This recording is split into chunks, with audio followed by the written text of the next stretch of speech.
friends, welcome to Diva's Nest. Hope you're all fine. If you're watching our channel for the first time, please don't forget to subscribe and share. So today we are going to make a corn curry, or you can call it corn sabji. So let's get started. The main ingredient for this recipe is corn itself. So I've taken a pan. You can add some oil or ghee or butter as per choice. Once the oil is hot, I'm adding some corn into it. We don't have to fry it for long. We have to just saute it for around 5 minutes so that it remains crispy. Into this I am adding around half a cup of finely chopped carrots. So you can also add capsicum. Capsicum is a nice combination. If you like, you can add it at this stage. So just saute it for around 5 minutes and then we can take it off the pan. Then we need to make a masala. So for that we need to take a mixer jar.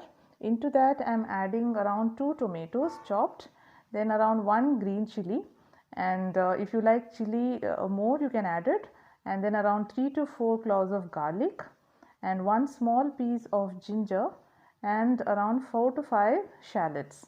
So if you don't like shallots, then you can use soaked cashews into the curry, so that will make the curry thick. The shallots also makes the curry thick and it gives a nice taste. So whole spices I have taken cardamom, cinnamon and cloves. So you can add all this into the mixer jar and grind it into a fine paste. Don't add water, grind it into a fine paste like this.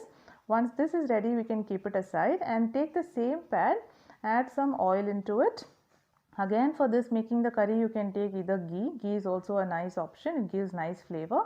Once the oil is hot, I am adding some jeera seeds and then adding 1 chopped onion into it. To allow the onions to fry till they turn golden brown, and we can add some salt so the process is quicker.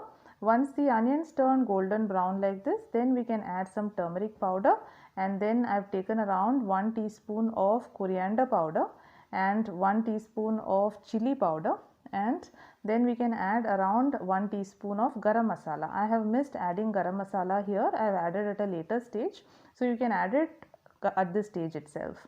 And then once the masala is almost cooked, once the raw taste is gone, then you can add the tomato mixture which we had prepared earlier. We can add some water into the curry. You can take some water into the same mixie jar itself and then pour it into the curry. So you can adjust the consistency as per your choice. If you want it thick, you can add less water, and if you want thin, you can add more water. So I have added garam masala here since I missed it earlier, and then give it a nice mix and allow it to cook for at least 5-10 minutes till the masala is well cooked. Now once the gravy is ready, into that we can add the corn and carrot mixture which we had prepared earlier. Add it and mix it nicely, and we can check for the flavors now. We can see if salt or spice, anything needs to be added, or if corrections needs to be done, you can correct it now. Then allow it to cook for another 5-10 minutes. So now the curry is ready.